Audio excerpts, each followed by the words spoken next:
하나님의 시선이라는 제목으로 같이 하나님의 음성에 귀를 기울이기를 원합니다.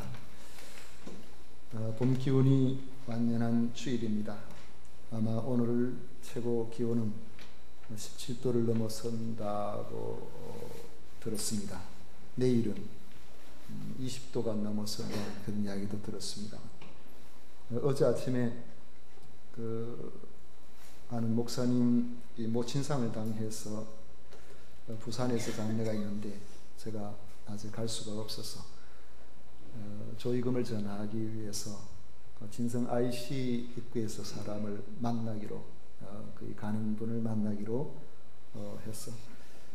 다름산을 이렇게 넘어 고개를 넘어서 진성 쪽으로 가는데 좌우로 벚꽃나무 가로수에서 그리고 산에서 산길 속에서 느껴지는 봄을 향한 꿈틀꿈틀한 강한 생명력을 제가 느끼게 되었습니다. 이 뭔가 아직까지는 제대로 음도 트지 않았지만 봄 정취가 그냥 느껴졌습니다.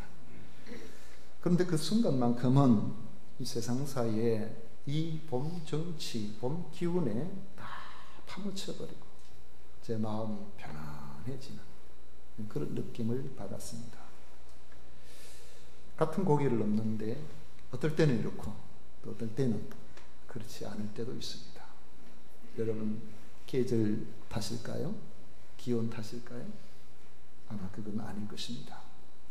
사실은 바람이 생생 부는 추운 겨울에도 내 마음이 평안할 때가 있고 또 그렇지 않을 때도 어떨 때는 마음이 이렇게 안정이 안 돼 있을 때도 있습니다.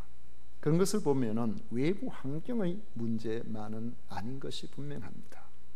무엇이 우리로 하여금 마음을 왔다 갔다 하도록 하겠습니까? 여러분, 우리가 많은 경우에 이 세상에 살면서 여러 환경들에서 오는 우리 마음의 변동은 그 중심, 우리를 힘들게 하고 우리를 괴롭게 하는 이러한 고통의 중심에 상대주의가 있습니다.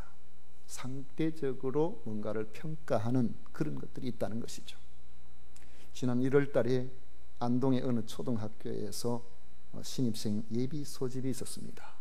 그런데 수일이 지나고 난 다음에 기사가 떴습니다. 어린아이들을, 이제 초등학교에 들어가는 아이들을 예비 소집하면서 아파트 수준에 따라서 줄 세우기를 했다는 것입니다. 임대 아파트, 그렇지 않은 아파트 이렇게 세워서 이것이 논란이 되고 교장 선생님이 원래는 그런 뜻이 아니었다라고 하면서 사과성 입장 표명까지 한 적이 있었습니다. 그런데 막상 그 가까이 사는 어떤 사람은 무슨 말도 안 되는 그런 기사를 썼느냐, 그 기자가 너무 자극적인 글을 썼다라고 비판을 했습니다. 학교의 편의에 의해서 과거에도 줄 세울 때에 어느 곳에 살면은 주공 3단지 여기 세우고 4단지 여기 세우고 5단지 세우고 또 다른 아파트는 여기 세우고 하는데 늘 그렇게 해왔는데 신축 아파트가 세워지니까 그 신축 아파트 입주한 사람들이 이렇게 세워졌는데 그 신축 아파트는 임대 아파트가 아니니까 고급 아파트라고 그렇게 기사를 썼다는 것입니다. 실제로는 그 아파트가 그렇게 좋은 아파트도 아니고 신축 아파트이기 때문에 그렇게 거기에 사는 사람은 그 나름대로 그렇게 했다는 것이죠. 그 지역에 사는 주민 그런 이야기를 해요. 왜 이런 것이 논란이 되겠습니까? 상대주의에 의한 피해의식이 우리에게 가득하면은 항상 세상을 그런 식으로 보려고 애를 쓰게 되는 겁니다. 모든 것을 남이 나를 어떻게 생각할까? 다른 사람이 나를 어떻게 볼까? 바로 거기에 매여 있는 것입니다. 상대적인 평가에 우리가 함몰되면은 우리는 절대로 지속적으로 행복한 삶을 살아갈 수가 없습니다. 이는 마귀가 쳐놓은 그물이기 때문에 그 안에 매여서 어떨 때는 행복한 것처럼 보이다가 어떨 때는 불행해지고 어떨 때는 마음이 심각한 고민으로 빠지게 되는 것입니다. 에덴 동산의 하와에게 과연 무엇이 부족하겠습니까? 에덴 동산은 우리가 아는 것처럼 파라다이스입니다. 그런데 그 파라다이스에 뱀이 찾아와서 하와에게 물어봅니다. 하와야, 너 행복해? 하와 당연히 행복하지 대답을 했겠죠. 뱀이 말합니다. 그런데 너 잘 몰라서 그러는데 너 선악과는 못 먹잖아. 그거 먹으면 더 행복할 텐데. 그거 먹으면 더 행복해지는데 하나님 억지로 못 먹게 하셨잖아. 그 이야기를 듣는 순간 지금까지의 행복이 상대적으로 떼어버린 거죠. 저거 먹으면 더 행복할 텐데, 저걸 먹어봐야 되는데, 저걸 먹어야 뭔가 되는데, 여러분 그렇게 생각하면 이전에 가지고 있었던 내 마음에 충족되었던 행복이 어느 순간에 사라지고 없어지는 것입니다. 여러분 그렇다면 선악과를 먹으면 과연 행복해지겠습니까? 그 선악과가 그를 계속해서 지속적으로 복되게 할 수 있겠습니까? 이 상대주의에 덫에 빠지면 하와가 하나님을 불신하게 된 것처럼 우리는 불신하게 되어집니다. 상대주의는 불순종의 길을 걷게 만듭니다. 상대주의는 시기심을 일으켜서 하나님과의 관계를 삐뚤어지게 만들고 사람과의 관계를 깨트려 버립니다. 상대주의는 죄를 짓게 만들고 결국에 불행과 저주로 나가게 하는 것입니다. 이처럼 상대평가에 함몰되면 하나님께서 나를 어떻게 보시는가, 하나님의 평가보다도 사람의 시선을 더 의식하며 살게 되는 것입니다. 사람의 시선을 의식하며 그렇게 살게 되면 우리의 삶은 불행해질 수밖에 없는 겁니다. 칭찬은 고래도 춤추게 한다 그러면 칭찬 많이 해주라, 칭찬 많이 해줘야 돼요. 그렇지만은 칭찬도 과하면은 독이 된다는 그러한 연구 자료가 종종 나오고 있습니다. 어릴 때부터 과하게 칭찬을 받다 보니까 늘 세상을 칭찬받으려고만 생각하는 거죠. 칭찬받을 일만 하는 겁니다. 칭찬받을 만한 일이 아니면 피하려고 하는 거죠. 그러니까 나중에는 결국에 칭찬해주지 않는 사회에서 적응을 잘 못하게 되고 힘들어지게 되는 그런 경우가 많다는 것이죠. 여러분 우리가 어떤 일들을 할 때에 그냥 단순하게 생각하면 그런 것처럼 보여도 좀 들어가 보면 이 복잡한 부분들이 너무 많아요. 학교에서 들어가자마자 얼마나 머리가 공부머리가 좋은지, 제가 말하는 공부머리입니다. 공부머리가 세상 다른 머리보다 좋다는 건 아닙니다. 사람을 평가할 때는 기본적으로 한 6가지를 평가한다더라고요. 그 중에 한 가지가 공부머리니까 공부머리가 대단하다고 그 사람이 반드시 대단한 건 아닙니다. 우리나라 교육 체계가 이상하게 그것만 가지고 따져서 그런 것이죠. 늘 1등 했어요. 중학교 가더니 여전히 1등합니다. 전교에서. 고등학교 올라오면 또 1등해요. 여러분 대단하잖아요. 법대에 들어갔습니다. 사법고시에 합격했습니다. 동네에 플랜카드가 붙었어요. 아무개의 자녀가 사법고시 몇 회에 합격했다. 옆에다 축 해가지고 종종 우리가 보는 그런 광경입니다. 부모가 얼마나 기쁘겠습니까? 자랑스럽겠습니까? 본인도 아마 뿌듯하게 그런 생각을 하게 될 겁니다. 자식 잘 두었다는 생각에 늘 그런 칭찬 들으면 얼마나 좋겠어요. 그런데 사법연수원에 들어갔습니다. 공부가 만만하지 않습니다. 2년 동안 열심히 했는데 해보니까 한중간추 했었어요. 금년 사법고시 합격한 사람, 사법고시 합격해서 연수원에 들어가서 2년 동안 잘 마치고 그렇게 연수원을 수료한 사람들의 취업률이 43%라고 합니다. 중간하면은 판검사는 고사하고 취직도 잘 못한다는 거예요. 그 어려운 사법고시 합격해가지고 결국 뭐 하긴 하겠죠. 작은 로펌이나 이런 데 들어가서 안 그러면 개인으로 뭐 어떻게 변호사로 개업을 하든지. 여러분 생각해 보십시오. 지금까지 대단했던 그가 중간쯤 하면은 여러분 행복할까요? 그날부터 그는 깊은 수렁에 빠질 겁니다. 내가 왜 이렇게 못났나? 내가 왜 이렇게 보잘것없나? 내가 어디 낯을 들고 다닐 수가 없네? 여러분 그렇게 생각이 안 들까요? 세상이 그렇게 살아가고 있습니다. 상대평가에 비추어서 행복했다가 불행했다가 이렇게 하고 있다는 것이죠. 이러한 행복은 진정한 행복이 아닙니다. 남들에 비추어 나아 보여서 행복하다면 그것은 우쭐대는 우월감에 불과해요. 그런 우월감은 오래가지 않습니다. 남들에 비해서 불행하다면 그런 것은 일종의 비굴한 열등감이에요. 자기보다 더 못한 사람 보면 그만 우쭐거리는 그런 마음이 생길 수가 있습니다. 상대평가는 이런 우월감과 열등감 사이에서 우리를 우왕좌왕하게 만들어버립니다. 사탄은 상대주의로서 사람의 정체성의 혼란을 느끼게 하는 그런 전략으로 사람들을 죄의 뇌에서 불행에 빠지도록 하는 것입니다. 사탄은 상대평가 속에 사람을 밀어넣고 교만과 열등의식에 헤매게 만들어서 뒤에서 웃으며 우리를 조롱합니다. 너 별 수 없어. 너 그렇게 살아야 돼. 너는 불행하게 살아야 돼. 나만 불행한 게 아니라 너도 불행해야 돼. 사탄은 우리를 불행의 종로로 만들어버리는 것입니다. 우리는 이런 사탄의 전략을 간파해야 됩니다. 사탄에게 종로로 하는 이 세상이 규정해 놓은 이 상대평가라는 시선으로 나를 보면 안 됩니다. 이런 시선으로 다른 사람을 보려고 해서는 안 됩니다. 사탄의 장난을 우리가 담대하게 물리치고 하나님의 시선으로 나를 볼 수 있는 그런 영적인 눈이 열려져야 하는 것입니다. 하나님의 눈에는 우리가 어떻게 보이실까요? 4절에 보십시오. 내가 내 눈에 보배롭고 존귀하며 내가 너를 사랑하였은즉. 하나님의 눈에는 우리가 보배롭고 존귀하게 보이신다는 것입니다. 보배롭다는 것은 귀중하며 가치가 있다는 뜻입니다. 존귀하다는 것은 사람이 하나님께 영광을 돌릴 때 사용하는 히브리어 카바드라는 단어입니다.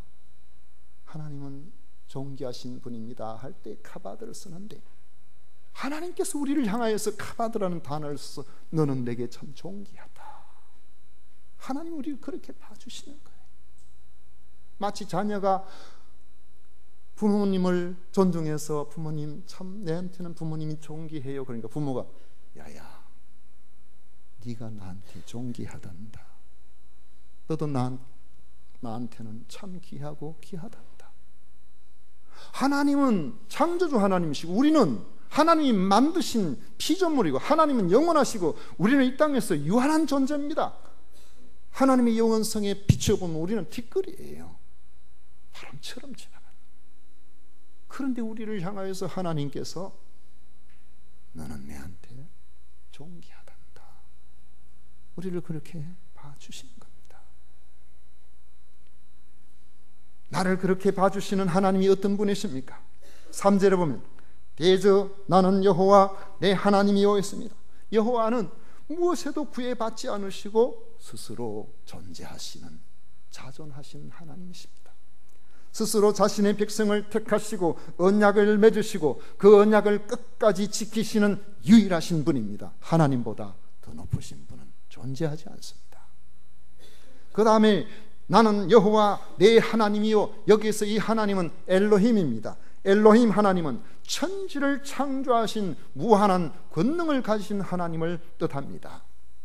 이런 절대적 권위를 가지신 하나님께서 우리에게 말씀하시는 겁니다. 내가 내 눈에 보배롭고 존귀하며 내가 너를 사랑하였다. 자존자요 창조자요 전능자요 반드시 언약을 지키시는 여호와 하나님께서 이처럼 보배롭고 존귀하게 봐주시고 사랑해 주시는 나는 누굽니까? 나는 어떤 사람입니까? 1절을 보십시오. 야곱아 그랬어요. 하나님은 야곱이라고 부르십니다. 야곱이라는 호칭 속에서는 발꿈치를 잡은 자, 속이는 자, 찬탈자, 그런 뜻이 있어요.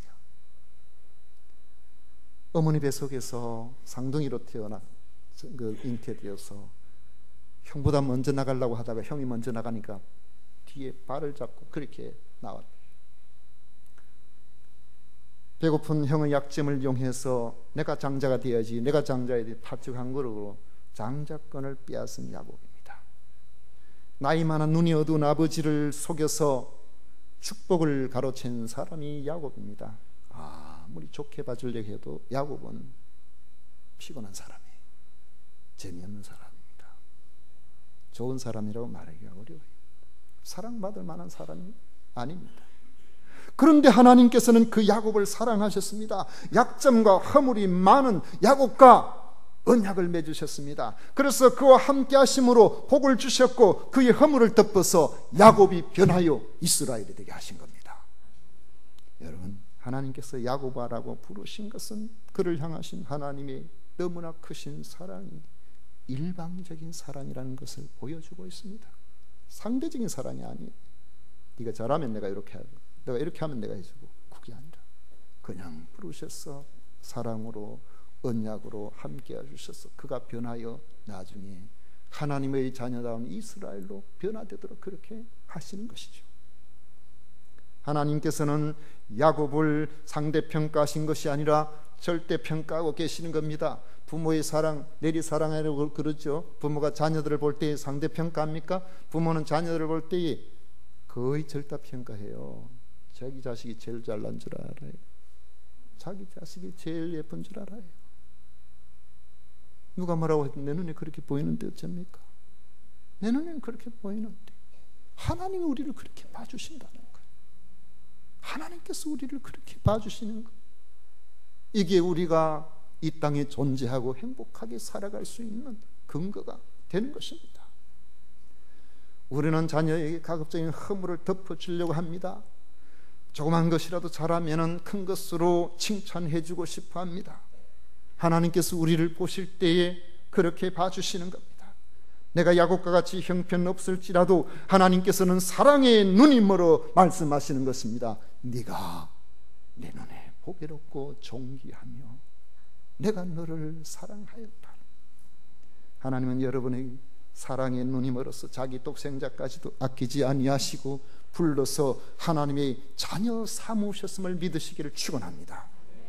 우리를 그렇게 사랑하시는 하나님께서 말씀하십니다. 1절에 야곱아, 너를 창조하신 여호와께서 지금 말씀하시느니라. 이스라엘아, 너를 지으신 이가 말씀하시느니라. 너는 두려워하지 말라. 내가 너를 구속하였고 내가 너를 지명하여 불렀나니 너는 내 것이라. 너는 두려워하지 말라. 그렇게 말씀합니다. 누가요?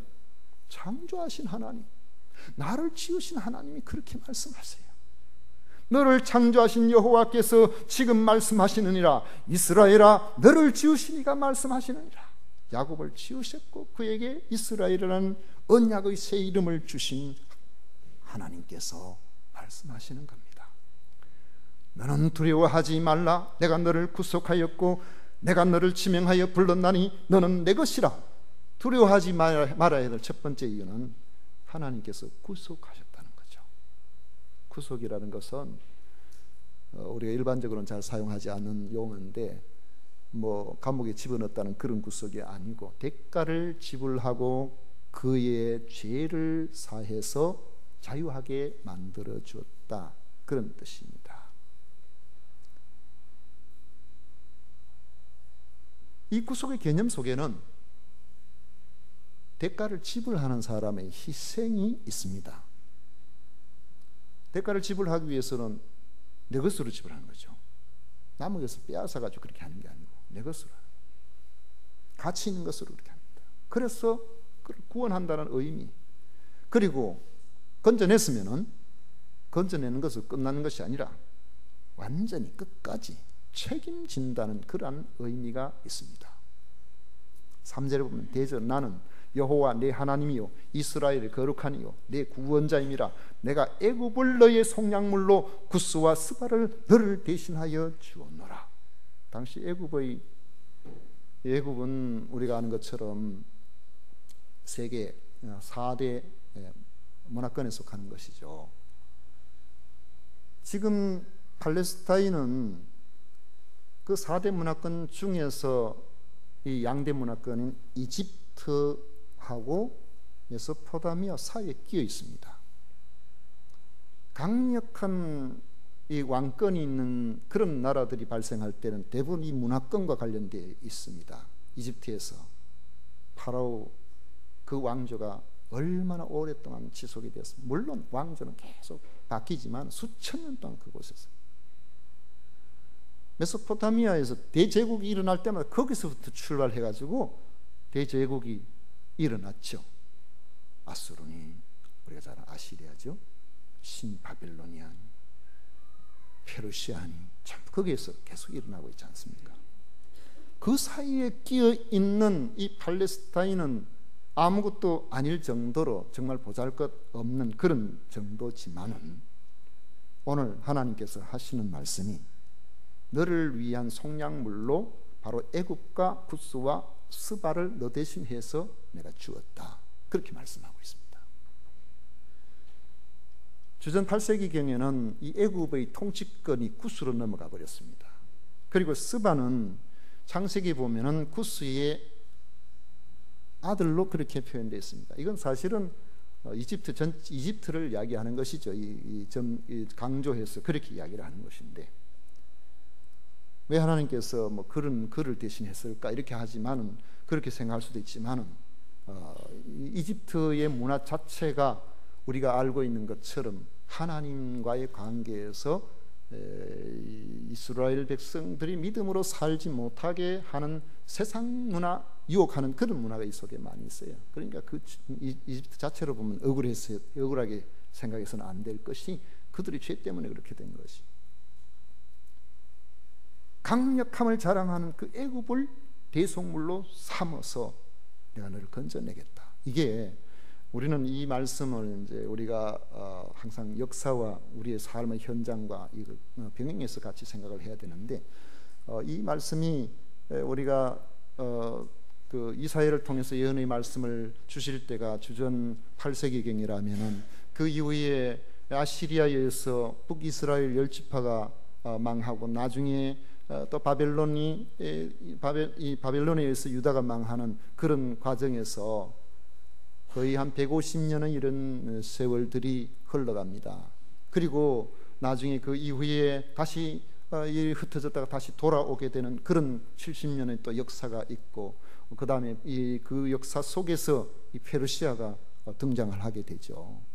그런데 하나님께서 이런 말씀들을 주실 이때는 그 당시 예언만 들어보면은 아직까지 바벨론이라는 것은 그들에게 있어서는 그냥 미미한 한 부족에 불과하고, 페르시아도 뭐 좀 강하긴 하지만은 뭐 그렇게 크게 대단하지도 않고, 메디아라는 페르시아의 북쪽에 있는 거기가 오히려 세력이 좀 괜찮고, 뭐 그렇지만은 아직까지 세계를 장악할 대제국이 될 그런 조짐은 전혀 보이지 않는, 상당한 수백 년이 흘러야 될 이런 상황이 되는데, 하나님께서 선지자를 통해서 보여주시는 것은 200~300년이라는 이런 세월 속에서 되어질 일들을 한눈에 어쩌면은 이것들을 받아들여서 기록하고 있는 이사야 선지자조차도 이 역사적 전개 상황을 자기가 몰랐겠죠. 이처럼 하나님께서는 그들을 향하여서 너희들은 내 거다, 대가를 지불하고 내가 너를 구속했다, 그러니까 두려워하지 말라는 겁니다. 또 두려워하지 두 번째 이유는 대가를 지불하고 구원했기 때문에 너희들은 내 소유다는 것이죠. 야곱에서 이스라엘로 계명하신 것처럼 자기 백성으로 삼으셨음은 하나님의 특별한 소유가 되었음을 의미합니다. 나를 전능하신 하나님의 소유로 삼으셨는데 누가 나를 감히 하나님의 영역을 침범해서 하나님의 것으로 해할 수 있겠느냐는 것입니다. 내가 하나님의 것이니까, 전능하신 하나님께 속해 있으니까 두려워해서는 안 된다는 것을 말씀하고 있습니다. 여러분, 하나님께서 두려워하지 말라고 말씀하실 때에 우리는 기억해야 됩니다. 하나님께서 두려워하지 말라고 하셨으니까 두려워할 만한 모든 것들을 다 제거해 놓고 또 두려워하지 마라, 그렇게 말씀하실까요? 두려워하지 말라고 하는 말씀은 두려워할 만한 환경에 있다는 것을 의미합니다. 지금 상황이 두려워할 만한 그런 상황이에요.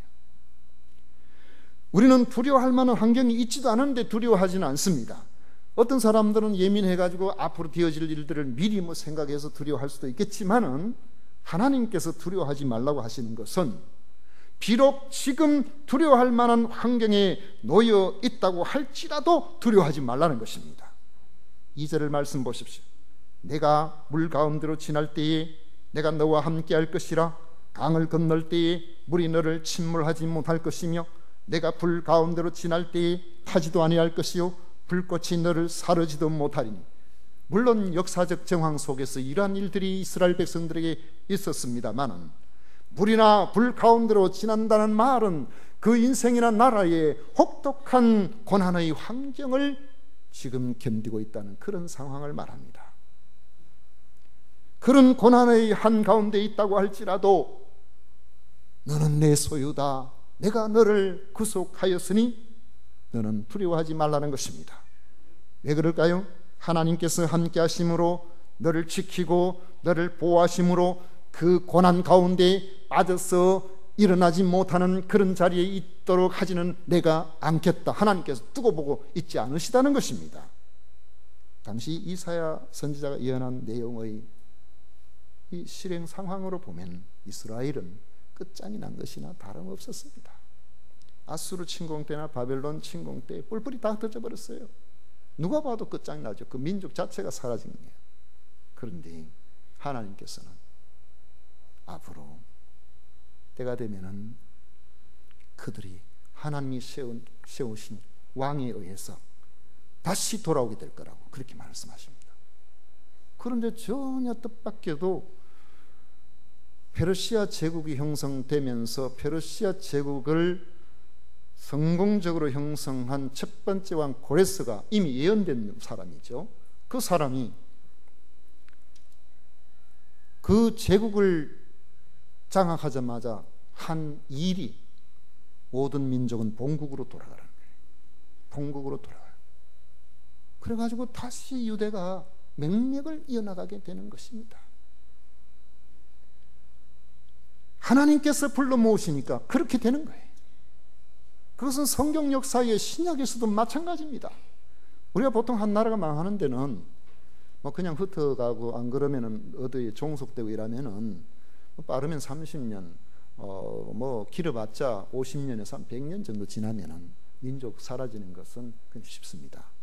그 나라의 문화에 들어가면은 당대에 살았던 사람 다 죽고 그 후대에 남아있는 사람들이 거기에 복속돼 버리면은 이전 세계에 대해서 여러분들이 이렇게 잘 몰라요.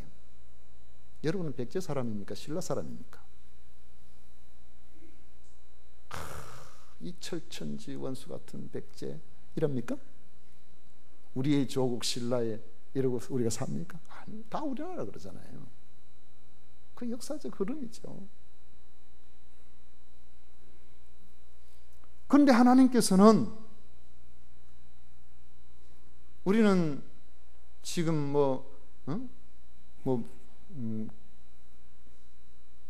동일 신라부터 이렇게 해보면은 그냥 천년 남짓 좀 되는 그런 세월이 있지만은 유대인들은요 흩어져서 1900년이라는 세월이 흘렀어.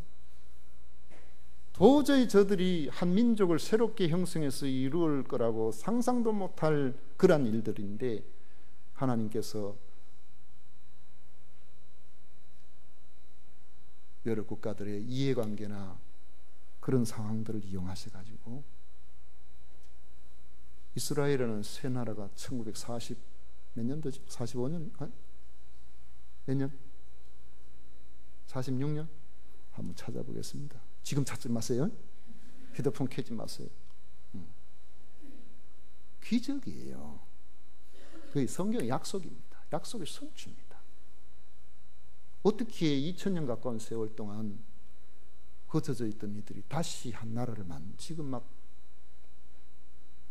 그 이스라엘 팔레스타인으로 입국하는 유대인들의 수가 계속 늘어나가지고 민족의 수가 자꾸 증가하고 있다고 지금도 그렇다고 그러더라고요.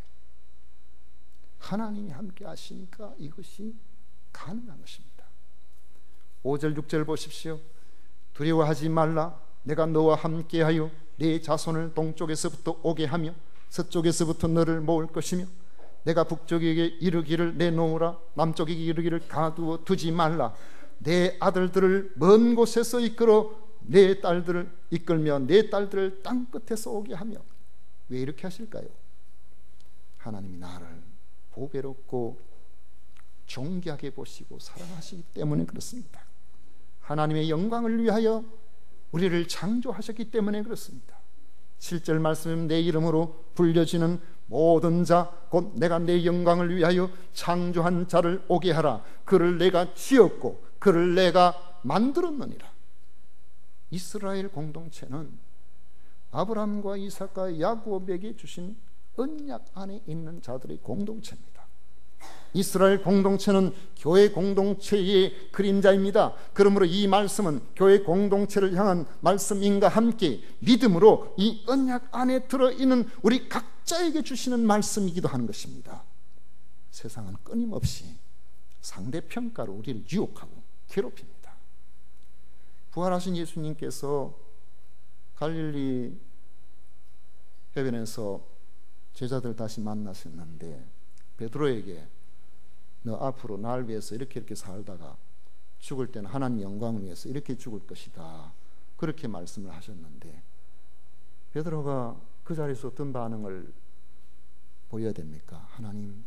예수님, 내가 주를 위해서, 주의 영광을 위해서 그렇게 잘 내 인생을 마무리할 수 있도록 나를 도와주세요. 그렇게 해야 안 되겠어요? 그런데 베드로는 예수님께서 그 말씀하신 것, 그 말씀 떨어지기가 무섭게, 예수님, 옆에 있는 요한은 어떻게 되는데요? 그 사람이에요. 그 예수님께서 얼마나 기가 차겠습니까? 예수님 요한복음 21장 22절에 하신 말씀, 내 올 때까지 그를 머물게 하고자 할지라도 내가 무슨 상관이냐? 이 말은 무엇입니까? 주님 재림하실 때까지 안 죽게 그냥 이 땅에서 머물러 둔다고 할지라도 너 관여할 바가 아니다. 너는 나를 따르라 그러세요. 너는 나를 따르라.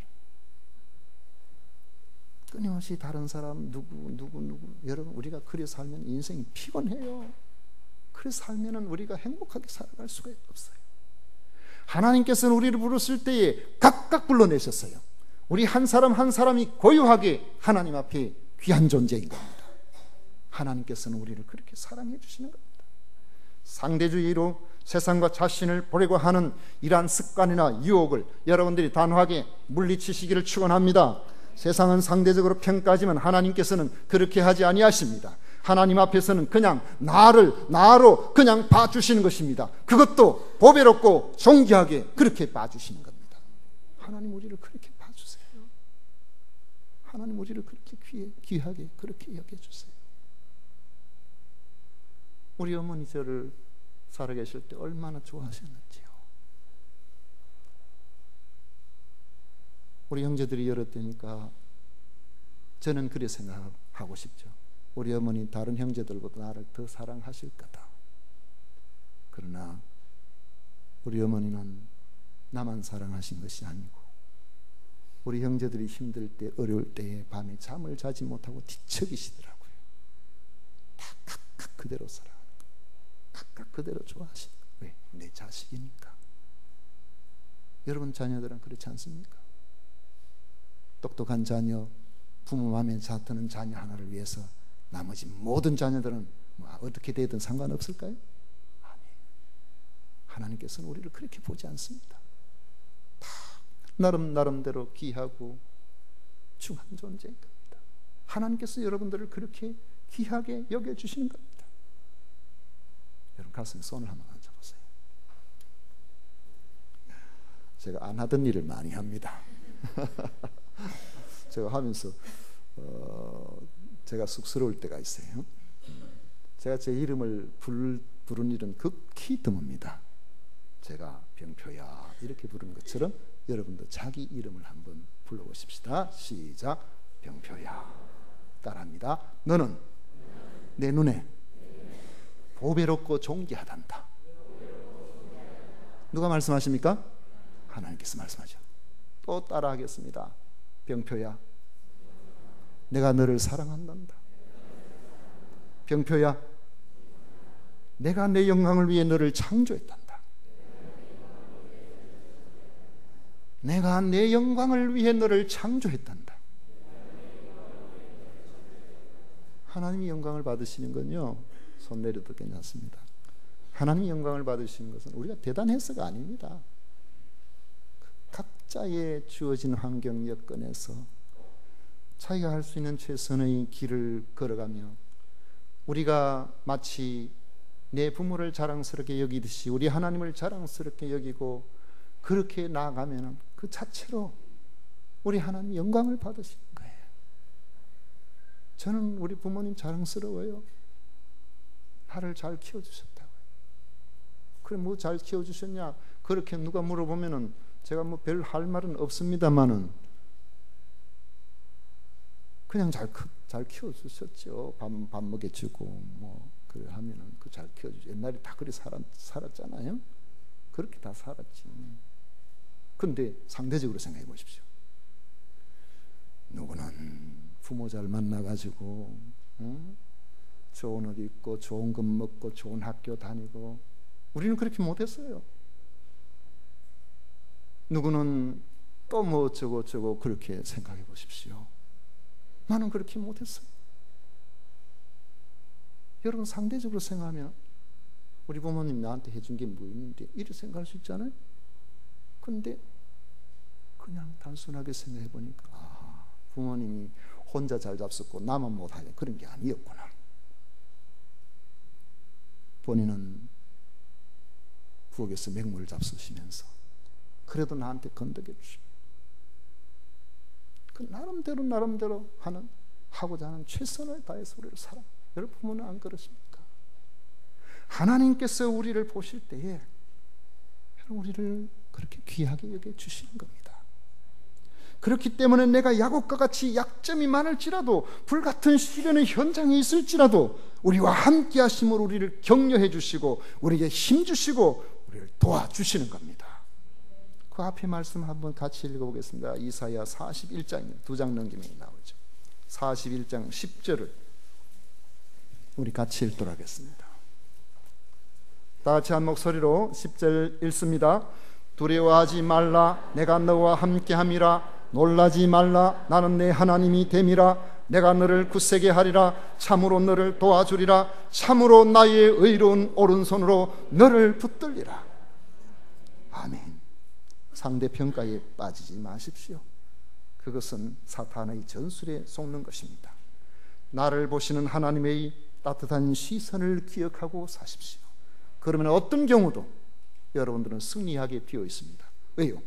물 가운데 지나간다고 해도, 불 가운데로 지나간다고 하더라도 주님께서 보호하시고 지키시고 건져내시겠다고 약속하셨으니까요.